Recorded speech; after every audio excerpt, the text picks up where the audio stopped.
지난 한 주간 필리핀 선교 잘 다녀왔습니다. 출발할 때부터 코로나 때문에 마스크로 중무장을 하고 왔는데요. 필리핀 공항에 딱 내리니까 마스크 쓰고 다니는 사람이 거의 없는 거예요. 오히려 이 확진자가 주춤했던 이 한국이 우리가 귀국 할 때쯤 되니까 대구와 또 경상도 지역에서 무더기로 확진자가 나오면서 대한민국은 지금 바이러스 공포에 또 휩싸였다라고도 말할 수가 있습니다. 국민의 안전 또 국가의 안보의 그 위기 상황까지 지금 놓여 있는 게 오늘 이 대한민국의 현실이에요.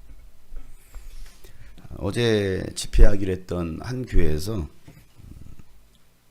어제 새벽에 그 집회를 할 거냐 말 거냐, 어떻게 할 것이냐 말 거냐 긴급 회의를 하고 집회를 취소하기로 했다고 당회에서 긴급 결정을 했다고 해서 어제 연락이 왔어요. 그날 왔어요.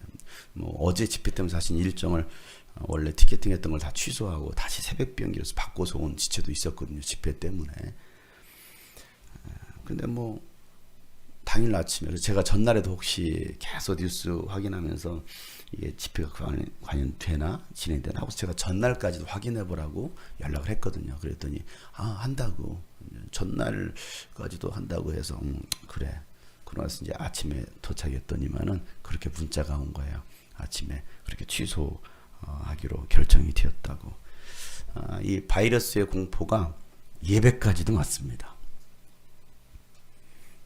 사이비 집단인 신천지가 교회라는 단어를 쓰고 있거든요. 그러다 보니까 일반 교회하고 다 같은 교회인 줄 압니다. 왜? 그것도 하나의 기독교 분파라고 생각하기 때문에. 그래서 일반인들은 다 싸잡아서 교회라고 말해요. 신천지 교회라고 나오잖아요, 뉴스에도. 그러다 보니까 안 믿는, 이런 거 모르는 사람들은 그냥 다 싸잡아서 교회 것들은, 예수 믿는 것들은 이렇게 표현합니다. 신천지에서 집단적으로 확진자가 나오면서 정부는 신천지가 모이는 공간 모임 자체를 전면적으로 폐쇄했습니다. 이 바이러스 확산을 막으려는 조치였죠. 그러자 신천지가 내놓았던 방법은 이번 주부터 지역교로 들어가라.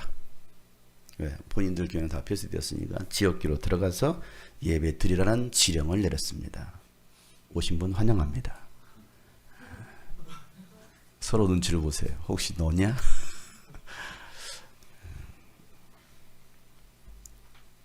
이런 사태를 보면서 생각이 들었던 것은, 여러분, 만약에 국가가 교회 모든 예배를 폐쇄하라고 지시를 내린다면 여러분, 교회는 어떻게 해야 될까요? 얘는 어떻게 됩니까? 여러분은 어떻게 하시겠어요? 국가가 명했습니다. 국가가 자, 오늘부로 기독교 모든 예배는 다 폐쇄하라. 잠정적으로. 바이러스가 문제가 아니고 정치적으로 교회를 폐쇄하고 기독교를 박해한다면 여러분 어떻게 하시겠어요? 지금 바이러스 확산을 막기 위해서 일부 교회들을 폐쇄 조치를 취한다고 하고, 또 대구 지역 교회들은 대형 교회들도 있지만 그저께 그런 발표를 했더라고요. 오늘부터 2주 동안은 전면적으로 교회를 폐쇄합니다. 예배하지 않고 강단에서 유튜브나 생방송으로만 예배할 테니까 집에서 예배하십시오 라고 이렇게 공유를 했습니다. 그게 우리가 믿음이 없어서 하는 조치가 아니라 이 국가를 위한, 국가의 안전을 위한 조치입니다 라고 얘기하면서 그렇게 일부 교회들이 그냥 자체적으로 그 모임 자체를 폐쇄를 했습니다. 여러분, 근데 이 바이러스 문제가 아니고, 정치적으로 교회를 폐쇄하고 기독교를 박해한다면 여러분 어떻게 하시겠어요? 중국의 시진핑 주석이 중국 교회를 향하여서 펼치고 있는 정치 형태가 바로 이런 겁니다. 중국 안에 있는 모든 교회를 폐쇄하는 겁니다. 바이러스가 문제가 아니고요. 2018년도 2월 1일부로 중국 전역에서 종교 사무조례라는 것을 시행시킵니다. 종교 사무조례. 그 내용에는 뭐가 있냐면 중국 정부가 운영하는 3자 교회, 3자 애국교회가 아니면 가정교회를 전면 폐쇄하는 겁니다. 그리고 철거하는 거예요. 모든 예배를 다 봉쇄시켰습니다. 예배하다 걸리게 되면 발각되면 이러면 어떻게 될까요? 당연히 법적 조치를 취하겠죠. 시진핑 우상화를 실시합니다. 그래서 강단에 있었던 모든 예수님의 사진 같은 걸 다 떼고 그 안에 시진핑의 사진을 걸어놓게 했습니다. 교회 안에. 그렇게 하지 않는 이상은 절대 예배할 수 없다. 학생들에게는요, 중국 공산당을 믿고 따르라고 가르치고 있습니다. 학생들이 어떤 종교를 갖는 것도 허용하지 않는다라는 거예요. 이게 지금 중국이 시행하고 있는 일들입니다. 근데 그것을 제일 강하게 시행한 곳이 바로 우한이라는 도시예요.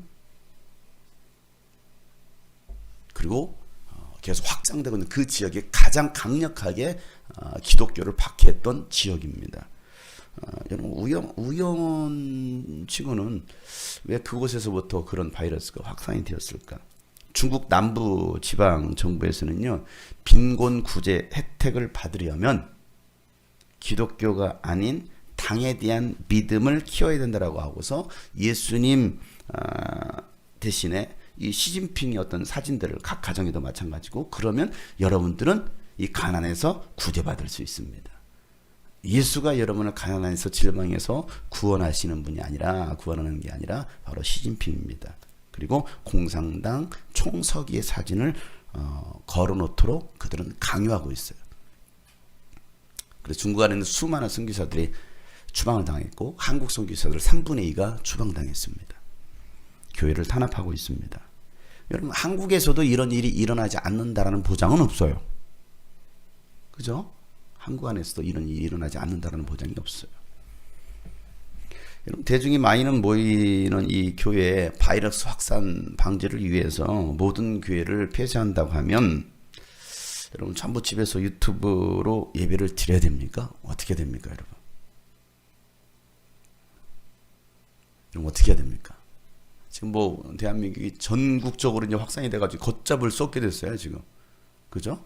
제가 필리핀 가 있을 동안 한 3, 4일 동안 뭐 확진자 나오지도 않고 잠잠하게, 이제 우리가 잡았구나. 뭐 정부에서는 뭐 역시 뭐 대한민국 이렇게 잘하고 있다라고 했는데 웬걸 갑자기 전국적으로 퍼졌고, 이번 주를 오늘을 이제 기점으로 해서 더 엄청난 확진자들이 나오게 될 거예요. 그래서 여러분, 교회가 다 폐쇄된다고 한다면 여러분, 폐쇄하라는 그 국가의 지시가 내려졌다고 하면 여러분 어떻게 됩니까? 우리 교회는 다 우리 앉아서 유튜브로 예배 드려야 됩니까? 아니면 철저히 위생 관리하면서 하나님 앞에 나와서 예배를 드려야 됩니까? 우리가 바이러스를 두려야 됩니까? 아니면 죄인을 지옥에 던지시는 하나님을 두려야 됩니까? 그렇다고 해서 정부가 지시하는 것들을 따르지 마라! 그렇게 말하는 게 아니고요. 우리가 무엇을 두려워야 되나, 무엇이 더 중요한가를 한번 생각해 보자라는 것이죠. 뭐가 더 중요하냐. 예수님이 제자를 부르시고 병든 자를 고치고 귀신을 내어 쫓는 능력을 주시면서 전도하러 보내십니다. 그리고 이런 말씀을 하셔요. 마태복음 10장에 보면 16절부터 22절 말씀인데요. 한번 천천히 한번 다 같이 한번 읽어보겠습니다. 시작. 보아라, 내가 너희를 내보내는 것이 마치 양을 이리떼 가운데로 보내는 것 같다. 그러므로 너희는 뱀과 같이 슬기롭고 비둘기 같이, 자, 뱀과 같이 뭐하고? 뱀과 같이 슬기로하라, 지혜로하라. 그리고 비둘기처럼 순진해라, 순결해라. 그 다음에 뭐라고 말하고 있습니까? 사람들을 조심해라. 그들이 너희를 법정에 넘겨주고, 우리를 법정에 넘겨준대요. 여러분, 고발 조치할 겁니다. 왜? 마스크 쓰지 않았으니까. 마스크 쓰지 않았다고. 중국에서 마스크 쓰지 않으면요, 사살해도 된다라고 지시를 했어요. 여러분, 마스크 쓰지 않았어요. 다 총 있는 잔 쏘세요. 법정에 넘겨줄 겁니다. 왜? 국가에서 국가 법으로 지정한 것을 어겼다고. 동성애 법이 통과됐습니다. 근데 동성애가 죄라고 발언했다고 법정에 넘겨주는 거예요. 자, 그들의 회당에서 뭐 할 거요? 매질을 할 거라는 겁니다. 그 다음에 뭐라고 말하고 있습니까? 시작. 또 너희는 나 때문에 총독들과 임금들 앞에 끌려나가서 그들과 이방 사람 앞에서 나 때문에 너희가 예수님 때문에 너희가 뭐 할 거라고요? 끌려간다고. 어디로? 총독들과 임금들 앞에 끌려나갈 거다. 그리고 그들과 이방 사람 앞에서 증언할 거다. 오늘 읽었던 이 본문과 똑같은 메시지예요. 그죠? 예수님께서 말씀하셨던 그 사건이 오늘 읽었던 이 말씀인 거예요. 그 다음에 뭐라고 말하고 있습니까? 사람들이 너희를 관가에 넘겨줄 때 어떻게 말할까? 또 무엇을 말할까 하고 걱정하지 말아라. 너희가 무슨 말을 해야 할지 그때 지시를 받을 것이다. 말하는 이는 너희가 아니라 너희 안에서 말씀하시는 아버지의 영이시다. 형제가 형제를 죽음에 넘겨주고 아버지가 자식을 또한 그렇게 하고 자식이 부모를 거슬러 일어나서 부모를 죽일 것이다. 너희는 내 이름 때문에 모든 사람에게 미움을 받을 것이다. 그러나 끝까지 견디는 사람은 구원을 얻을 것이다. 여러분, 예수 신앙을 지키려면 이런 환난을 겪어야 한다라고 말씀하시는 거예요. 예수 증인의 삶을 살면 때론 가족에게도 버림을 받고 모든 사람에게 미움을 받을 것이다 라고 예수님께서 말씀하셔요. 그러나 세상을 두려워하지 않고 하나님을 두려워하라 라고 말씀하십니다. 왜? 하나님은 생사화복을 주관하시는 주관자이시기 때문에 그래요. 28절 말씀에 뭐라고 말합니까? 다 같이 시작. 그리고 몸은 죽일지라도 영혼은 죽이지 못하는 일을 두려워하지 말고 영혼도 몸도 둘 다 지옥에 던져서 멸망시킬 수 있는 분을 두려워하라. 몸은 죽일 수 있어요. 마귀가 몸은 죽일 수 있고요. 적그리스도가 기독교를 반대하는 이들이 우리의 몸은 죽일 수 있습니다. 그러나 영혼은 죽이지 못한다는 것이죠. 그런데 뭐라고 말하고 있습니까? 영혼도 몸도 둘 다 지옥에 던져서 멸망시킬 수 있는 그 하나님을 너희들은 두려워하라 라고 말하고 있는 것이죠. 여러분, 우리가 두려워할 분은 하나님이지 세상이 아닙니다. 바벨론 포로로 끌려갔음에도 불구하고 바벨론 왕에게 굴복하지 않았던 죽으면 죽으리라 신앙의 절개를 끝까지 지키면서 하나님 앞에 엎드렸던 다니엘과 그의 친구들처럼 하나님을 절대 신뢰하고 하나님의 뜻에 따르는 주님이 꿈꾸신 교회 성도들 되시기를 주의 이름으로 축복합니다. 그들을 하나님은 돌보실 거라는 것이죠. 그들과 함께 하십니다. 그들을 통해 일하실 겁니다. 여러분, 아까 찬양했던 하나님은 멈추지 않는다는 거죠. 하나님께서 일하시고 계시는데 하나님은 결코 멈추지 않는 거예요. 근데 우리가 뭡니까? 우리가 두려워서 멈추는 거예요. 우리가 중단하는 거예요.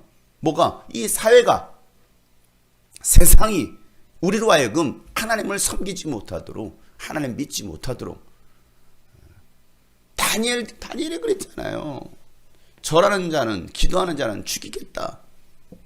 그럼 뭐 해야 됩니까? 왕의 명령인데 절해야 되잖아요. 일제시대 때 그랬잖아요. 신사참배하라.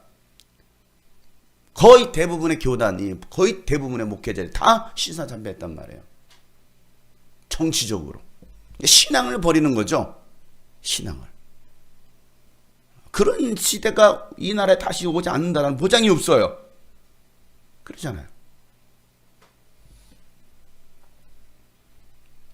바울은 이스라엘 동포들에게 자기가 만난 부활하신 예수님에 대해서 자세하게 설명을 했지만 그들은 귀를 닫고 마음을 닫고 바울의 말을 들으려고도 하지 않습니다. 오히려 막 소리를 지르고 막 죽이려고만 난동을 부립니다. 폭동을 일으키죠. 그 상황을 지켜봤던 천부장은 어떻게 합니까? 자세한 상황을 알기 위해서 바울을 채찍질하면서 신문하라고 지시를 합니다. 그래서 바울을 채찍질하려고. 참, 우리가 지난주 말씀을 연계해서 보세요. 지금 바울은 쇠사슬로 결박당한 상태입니다. 그죠? 그러다가 여러분, 동포 여러분 하고서 이제 한바탕 자기가 만난 예수님을 막 얘기했잖아요. 막 소도, 야, 듣기 싫어, 그만해! 막 손을 하고 있으니까, 그걸 지켜보고 있던 오늘 이, 전부장, 야! 저를 채찍질하고서, 신문해봐라! 도대체 무슨 상황인가? 하고서 이제 바울을 때리려고 엎어놓은 거예요. 그래서 채찍질을 하려고 하자, 바울이 한마디 합니다. 뭐라고 말합니까? 로마 시민인 나를, 로마 시민을 유죄 판결도 내리지 않고 매질하는 법이 어디 있느냐 이렇게 말을 합니다. 나의 시민권이 뭐라고요? 나는 로마 시민권자다 이거예요. 여러분은 어떤 시민권자예요? 미국이에요? 중국이에요? 북한이에요? 예? 너무 믿음의 말을 하지 마시고요. 대한민국 여권을 가지고 있잖아요. 여러분들은 북한 여권 가지고 계신 분, 여러분 대한민국 시민자, 대한민국 시민. 오늘 바울은요 시민권 여권이 있었어. 그 여권이 뭐냐면 나는 로마 시민 여권이다. 이거 대단한 거거든요. 로마 시민이란 대단한. 바울이 로마 시민권을 가지고 있다는 말을 천부장이 듣고서는 깜짝 놀랍니다. 왜? 이 천부장은요 태생이 로마인 태생이 아니에요. 그는 이 로마 시민권을 돈 주고 산 사람이에요. 돈 주고 샀단 말이에요. 그래서 이 로마 시민권을 가지게 된 사람인데 바울은 나면서부터 로마 시민권자였단 말이에요. 나면서부터. 왜? 그런 다소 출신이잖아요. 로마 시민권자는 로마의 법에 보호를 받는 사람들입니다. 그런데도 불구하고 유죄 판결도 내리지 않고 바울을 때리려고 했던 것은 이건 뭡니까? 불법이잖아요. 불법. 이런 사실이 만약에 로마에 알려지기라도 한다면 천부장은 어떻게 될까요? 처벌을 받게 되는 겁니다. 바울이 고소하면 나는 이 사람이 나는 죄도 없는데 유죄 판결을 내리지 않고 무조건 나를 때렸다. 저 사람 고발해버려요. 그러면 이 사람 천부장은 큰 어려움을 겪게 되죠. 그래서 뭐합니까? 두려워서 바울의 결박을 풀어줍니다. 그리고 유대인들이 바울을 왜 고소하는지 진상을 알아보려고 대제사장들과 온 의회를 소집합니다. 그래서 바울은 그들을 주목하면서 말을 하는 장면이 오늘 장면이에요. 자, 여기까지 얘기했으니까 이제 눈 뜨고 이제 성경을 보세요. 잘 주무셨죠? 예. 자, 이제 1절부터 한번 읽어보세요. 1절 시작. 바울이 의원들을 주목하고 말하였다. 동포 여러분, 나는 이날까지 하나님 앞에서 오로지 바른 양심을 가지고 살아왔습니다. 이게 두 번째 증언이에요. 첫 번째 증언 아까 그가 다마스쿠스에서 어떻게 예수를 만나게 된 그 첫 번째 증언을 했습니다. 자, 두 번째 증언이 시작되었어요. 뭐라고 말합니까? 동포 여러분, 나는 이날까지 하나님 앞에서 오로지 바른 양심을 가지고 살아왔습니다. 이렇게 얘기를 해요. 자, 이 말을 듣고 있던 대제사장 누가? 아나니아 아십니까 여러분? 아나니아가 뭐라고 말해요? 야, 바울의 입을 쳐라. 야, 바울의 입을 쳐라. 명령합니다. 자, 바울의 말을 들어보려고도 하지도 않아요. 바울의 말을 들으려고도 하지 않습니다. 여러분, 대제사장이 하나님을 섬긴다고 하지만 그는요 하나님을 알지 못하는 사람이에요. 바울은요 하나님 앞에서 코람데오 신앙으로 살아가는 사람이었지만 대제사장은 하나님 없이 종교적으로 대제사장의 어떤 그 직업으로 살아가고 있는 사람, 그런 대제사장을 보고요 바울은 이렇게 말합니다. 3절이죠. 시작. 그러자 바울이 그에게 말하였다. 휘칠한 벽이요, 하나님께서 당신을 치실 것이요, 당신이 율법대로 나를 재판한다고 거기에 앉아 있으면서 도리어 율법을 거슬러서 나를 치라고 명령하시오. 자, 이 대제사장 이 말을 들었을 때 이 대제사장의 기분은 어땠을까요? 1번 기분 좋았다. 2번 기분 더럽게 나빴다. 3번 아무 생각 없다. 몇 번이에요? 여러분처럼 아무 생각이 없다. 기분 좋았겠어, 나쁘겠어요? 기분 나쁘죠. 대제사장 곁에 있었던 사람들이 오히려 더 화가 났습니다. 왜? 지금 누구를 무시한 발언이에요?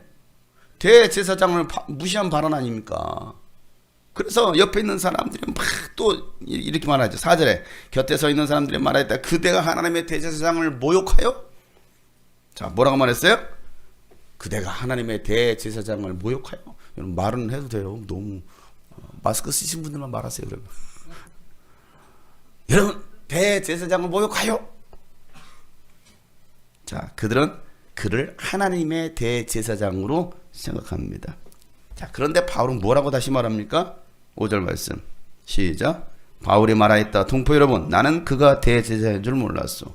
성경이 기록하기를 너의 백성의 지도자를 욕하지 말라고 하였소. 여러분, 바울이 그가 대제사장인 걸 알았을까요? 몰랐을까요? 어떻게 알았을까요? 네? 아, 옷을 보고. 역시 대제사장은요 옷이 달라요. 옷이 다르다고요. 제사장만 입는 옷이 있거든요. 그걸 모릅니까?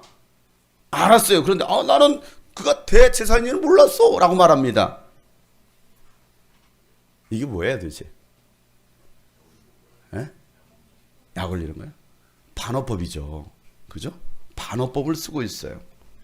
스스로 하나님의 제사장들이라고 생각하는 사람들을 향해서 반어법으로 당신들은 하나님의 제사장들이 아니요 라고, 난 그거 대제사장인 줄 몰랐어 라고 아주 비웃듯이 반어법을 사용합니다. 그리고 오히려 그들 안에 있는 그 두 분파들까지도 그 두 분파들끼리 논쟁을 붙여요. 자, 그 논쟁을 어떻게 붙입니까? 6절부터 8절 시작. 그런데 바울이 그들의 한 부분은 사두개파 사람이요 한 부분은 바리새파 사람인 것을 알고서 의회에서 큰 소리로 말하였다. 동포 여러분, 나는 바리새파 사람이요 바리새파 사람의 아들입니다. 나는 지금 죽은 사람들이 부활할 것이라는 소망 때문에 재판을 받고 있습니다. 바울이 이렇게 말하니 바리새파 사람과 사두개파 사람 사이에 다툼이 생겨서 회중이 나뉘었다. 사두개파 사람은 부활도 천사도 없다, 영도 없다고 하는데 바리새파 사람은 그것을 다 인정하기 때문이다. 여러분, 바울 자신이 나는 바리새파 사람이요 라고 말합니다. 왜? 그는 바리새파 사람이었기 때문에. 근데 바리새파 사람은 뭘 인정해요? 부활을 인정합니다. 여러분, 나는 내가 부활을 믿는 부활을 믿는 것 때문에 내가 이렇게 지금 심판을 받고 있습니다. 재판을 받고 있습니다. 이렇게 말하니까 사두개파 사람은 부활이 없다, 영도 없다, 천사도 없다라고 믿는 사람이에요. 하나님을 믿으면서 부활도 없고 영도 없고 천사도 없다라고 믿는 사람이고, 바리새파사는 아니야 부활이 있지 라고 믿는 사람이. 그러니까 이 두 사람끼리 뭐 싸우는 거예요. 사두개파 사람은 뭐야 저런 놈이, 근데 바리새파 사람 들어보니까 바울은 부활을 믿는 사람이네, 우리 편이네, 이렇게 말하는 거예요. 그래서 두 패가 갈라져서 뭡니까? 서로 싸웁니다. 9절 시작. 그래서 큰 소동이 일어났다. 바리새파 사람 편에서 율법학자 몇 사람이 일어나서 바울 편을 들어서 말하였다. 우리는 이 사람에게서 조금도 잘못을 찾을 수 없습니다. 만일 영이나 천사가 그게 말해주었으면 어찌하겠습니까? 라고 말을 합니다. 자, 웃기죠. 방금 전까지 막 바울을 치게 된다 막 난리를 치던 사람들인데 갑자기 이 바리새파 사람들이 바울에게서 어떤 잘못도 찾을 수 없습니다 하고서 바울을 변해주고 있습니다. 그리고 이 사두개파 사람들하고 막 논쟁을 벌이면서 이제 싸움이 커지는 거예요. 서로 자기네끼리 싸움이 커졌습니다. 바울은 서로 싸움을 붙여놓고 싸움 구경하고 있어요. 자, 이 장면이 싸움 구경합니다. 자, 이 바울은요 상황 판단을 잘 하는 사람이에요. 지금 이곳에 누가 앉아 있는지, 여기에 신천지가 앉아 있는지, 바리새파 사람이 앉아있네, 사두개파 사람이 앉아있네. 바울은요 딱 보면서요 지금 상황 정리를 하면서요 말을 하고 있습니다. 여러분, 지혜로운 사람은요 지금이 어떤 상황인지, 지금 무슨 말을 어떻게 해야 하는지를 잘 알고 말합니다. 여러분, 복음을 전하고 전도를 할 때도 마찬가지입니다. 그냥 무작정 막 하는 게 아니고요, 복음을 전하고 전도를 할 때도 상황 판단을 잘해야 됩니다. 내가 여기서 무슨 말을 해야 될지, 내가 어떻게 말을 해야 될지 여러분 상황 판단을 하셔야 돼요. 그때마다 복음을 전하는 방법이 달라집니다. 저도 집회를 하러 가면요 저는 꼭 그곳의 상황을 봅니다. 찬양 시작할 때부터 저는 들어가요. 찬양 시작할 때부터 가끔 이제 저를 이제 안내하신 분들이 목사님 찬양하니까 뭐 좀 이따 들어가시죠 이렇게 얘기합니다. 아니, 저는 찬양할 때부터 들어갑니다. 거의 제가 찬양할 때부터 쭉 처음부터 봅니다. 그리고 상황 판단을 보는 것이죠. 그들이 무슨 찬양을 부르는지, 또 이 교회 분위기는 어떤지 저는 열심히 보면서 때로는 메모를 합니다. 메모를 해요. 그리고 설교하기 전이나 또 말씀을 전하면서 그 교회에 익숙한 찬양, 또 말씀을, 이 복음을 이제 그 말씀으로 풀어가기 시작하죠. 왜? 방금 했던 그들의 찬양 가지고서. 오늘도 찬양했잖아요. 이렇게 4곡 정도를 했어요. 그 교회에서 이렇게 4곡을 합니다. 그럼 저는 그 4곡 가지고 설교를 할 수 있어요. 1시간이고 2시간이고. 왜? 그들이 부르고 있는 그 찬양 가지고서. 필리핀 집회 둘째 날 오후에, 첫째 날은 뭐 밤에 도착했고, 둘째 날, 그렇게 하면 셋째 날이죠. 둘째 날은 우리끼리 저녁에 집회를 했고, 셋째 날 수요일 날 오후에 노예 출신 원주민 마을인 아에따 마을에 가가지고 탈겟 동선교회 성도들의 10가정을 신방했습니다. 그래서 함께 그들을 위해서 축복하고 기도하고 선교 물품을 나눠줬습니다. 그리고 다시 교회로 돌아왔어요. 4시경에 4시부터 5시까지 1시간 동안 집회를 하는 거예요. 필리핀 성도들이 먼저 막 뜨겁게 막 찬양을 하고 있는데 그들이요 한국말로 찬양을 하는 거예요. 찬양을 한국말로 찬양을 하는데 한국 사람보다도 더 잘해요. 여러분보다 더 잘해요. 바울은요 이 자신들을 죽이려고 했던 사람들 앞에서 담대하게 복음을 전합니다. 복음의 비밀을 담대하게 전하면 하나님이 역사하십니다. 영적 분별력과 지혜로 복음을 전하면요 성령님께서 역사하시는 거예요. 고난 중에서도 구원하시고 위기를 역전시켜 기회로 만드시는 하나님을 바라보시길 바랍니다. 제자들의 성령을 받고 나서 나가서 복음을 전할 때 마가복음 16장 20절 말씀에 보면 그들이 나가서 곳곳에서 복음을 전파하기를 주님께서 그들과 함께 역사하시사 그들과 함께 일하시사. 그죠? 뭐 할 때? 복음을 전할 때. 여러분이 복음을 전할 때 하나님께서 함께 일하십니다. 그러나 우리가 복음을 전하지 않으면 우리가 입을 열자면 하나님은 절대 일하지 않아요.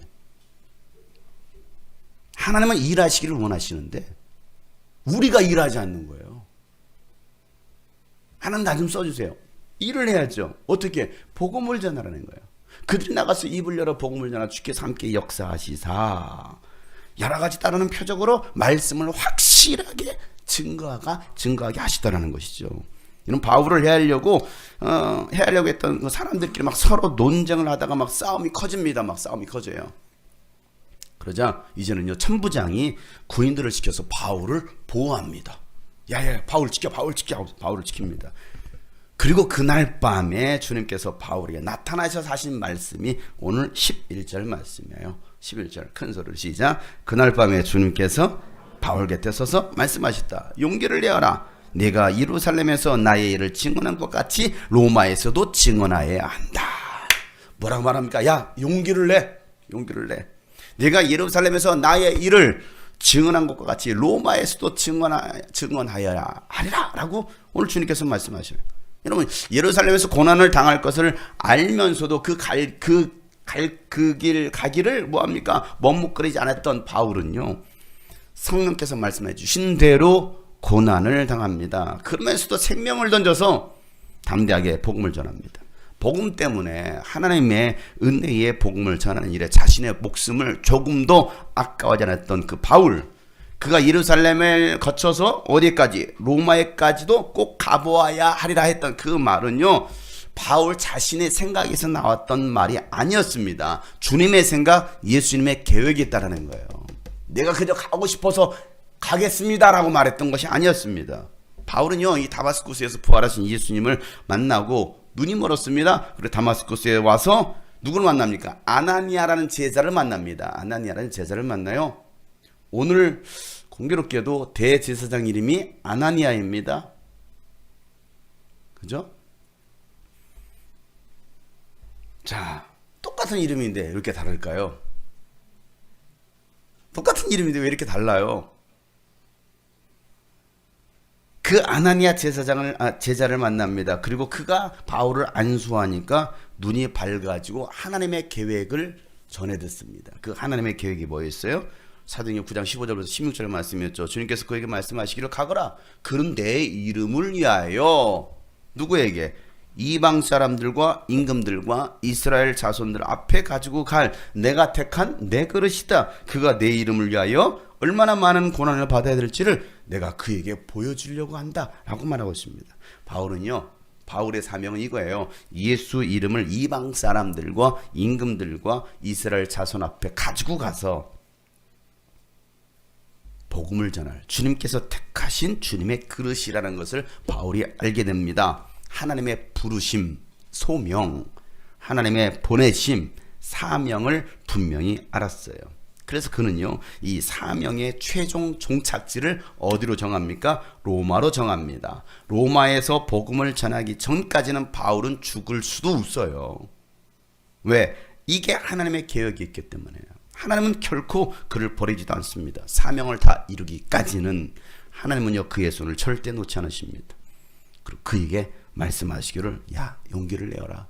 네가 지금 이곳 예루살렘에서 나를 증언한 것처럼 너 로마에 가서도 증언해야 한다 라고 오늘 주님께서 바울에게 말씀하시는 거예요. 오늘 이 말씀이 여러분에게도 들려지기를 주의 음성으로 들려지기를 축복합니다.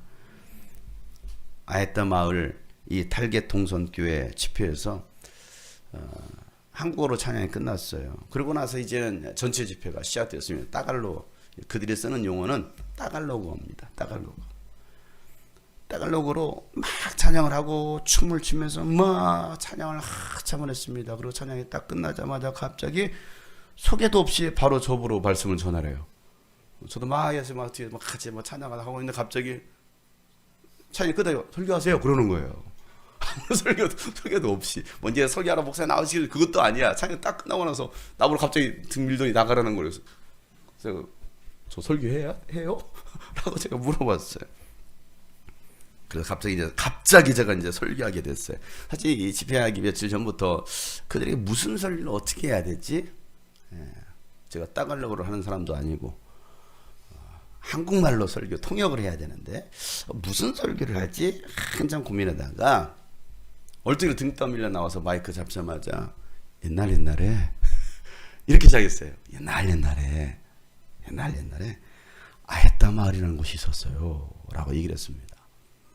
예수님을 만난 바디메오 이야기를 했어요. 아에따 마을에서 만난 바디메오 이야기. 따갈로그로 하는 이 통역 설교였지만 제가 한국 아이들에게, 한국 어린이들에게 하듯이 똑같이 전했습니다. 똑같이. 모두가 말씀에 집중하기 시작하는 거예요. 설교하다가 그래서 막 따갈로그로 또 찬양을 막 같이 제가 했어요. 거기 모였던 어린이들 또 모든 분들의 말씀을 듣고 나서 그 말씀에 반응을 보이기 시작해요.